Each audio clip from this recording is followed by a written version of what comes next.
네, 예전에는 사춘기라 하면 질풍노도의 시기라고도 하고 또 반항의 대명사도 됐지만 어감에서는 그래도 약간의 여유가 느껴졌었는데요. 네, 요즘은 아주 직설적입니다. 혹시 중2병이라고 들어보셨는지 모르겠는데요. 그만큼 어른들에게는 중2 정도 되는 아이들이 어렵고 또 이해하기 힘든 대상이란 거겠죠. 네.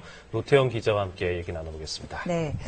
어른들도 그렇고 저는 이 얘기 나올 때마다 궁금한 게 이 막상 당사자들은 중2병에 공감을 하던가요? 일단 자녀가 중학교에 다니고 있는 부모님이라면은 이 중2병이라는 말 한 번쯤은 다 들어보셨을 것 같은데요. 그렇죠. 병이라는 말이 붙을 정도로 얼마나 힘들고 어려웠을까 생각이 듭니다. 네. 이유 없는 짜증에 불만 그리고 우월감으로 부모 입장에선 아이들과 제대로 대화하기조차 쉽지 않다는데요. 그런데 우리뿐 아니라 전 세계적으로 비슷한 연령대의 아이들이 다 겪고 있는 현상이기도 합니다. 그렇다면 왜 하필이면 중학교 2학년 때 이런 일이 가장 많이 나타나는지 그리고 대처는 어떻게 해야 하는지 알아봤습니다. 중학교 2학년 딸이 있는 한 가정입니다. 카메라를 몰래 설치해서 딸의 모습을 지켜보기로 했는데요. 하루 종일 손에서 스마트폰을 놓지 않습니다. 잠시 뒤 엄마가 딸에게 말을 건네보는데요. 너는 시험 공부 좀 해야 되지 않아? 뭔 상관인데. 좀 그만하고. 이야기 좀 해보게. 나 알고보다 못한 건 뭐 있어. 항상 같이 살아가는 거 자꾸 비교도 하고. 그래도 한 5점이라도 올릴 생각을 해야지. 너 지금 엄마한테 한 얘기인데 그게? 그러세요. 딸과 엄마와의 대화로 보기엔 심상치가 않는데요. 내가 무슨 답으로 이렇게 사는데 네가 이렇게 행동해. 그럼 키우시지 마셨잖아요. 다시 옛날로 돌아가고 싶다 진짜. 대화가. 엄마의 잔소리를 피해 자신의 방으로 들어가는 딸. 애꿎은 문에다가 화풀이를 대신합니다. 그러면 안 될 텐데. 딱히 언제부터 시작이 됐다고는 할 수 없는데 최근 한 1년 정도부터 심해진 것 같아요. 대화를 안 하려고 그러고 핸드폰, 컴퓨터만 보고요. 연예인에 빠져있고 짜증이 아주 심하고요. 사소한 일에도 아주 심하고 그러네요. 딸도 나름대로 할 말이 많습니다. 자신의 뜻과는 상관없이 사사건건 무슨 일이든 강요하는 엄마가 싫고 답답하게만 여겨져서 대화를 나누는 자체가 싫어졌다고 하는데요. 그냥 무관심이 날 것 같아요. 그냥 제가 원할 때 남들한테 다가가고 싶어요. 남이 저한테 막 오는 것도 아니고 남이 저 피하는 것도 아니고 그냥 딱 제가 원할 때 갈 수 있게. 그러면 행복할 것 같아요.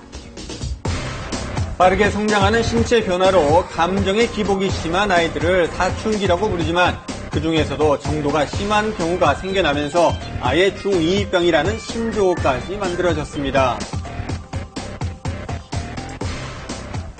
중학교 때 되게 되면은 생각이 이제 여물게 되면서 현실을 갖다 깨닫게 되게 되거든요. 그렇기 때문에 이제 현실과 이상 사이에서 이제 그 간격이 벌어지게 돼요. 그런 그 간격을 갖다 메우기 위해서 어떤 행동을 하게 되거든요. 그래서 이제 그 행동이 허세로도 나타나고 우울함으로 나타나고 또 이제 과장되게 표현되기도 되고 그렇죠. 서울의 한 중학교 평범한 2학년 학생들의 모습입니다. 그렇다면 이 당사자들은 중2병을 실제로 어떻게 생각하는지 물어봤습니다. 그냥 가오 부리고 애들끼리 술 마시고 담배 피고. 나는 뭘 하면은 뭐든지 할 수 있다. 왜 그렇게 생각하세요? 저니까.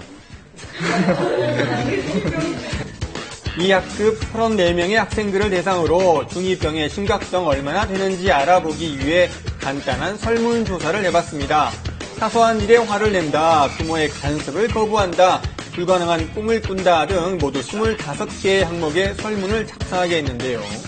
그 결과 중2병 초기 증세를 할 수 있는 1, 2단계 학생이 무려 23명, 전형적인 중2병 학생은 8명, 그리고 위험한 수준을 넘은 심각한 학생도 1명이 나왔습니다. 신체적인 변화가 갑자기 오다 보니까 정신에서 자기가 이기질 못해서 딴 데로 표출하는 거죠. 괜히 쌈박질도 하고 누굴 때리기도 하고 못살게 굴기도 하고 그런 것이 바깥으로 표출되는 것이 바로 정적인 스트레스가 되는 거죠. 이러다 보니 어른들이 보기에는 그야말로 쓸데없어 보이는 엉뚱한 행동을 하기도 하고요.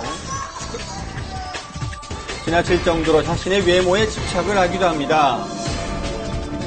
심지어는 학교 폭력으로까지 이어지기도 하는데요.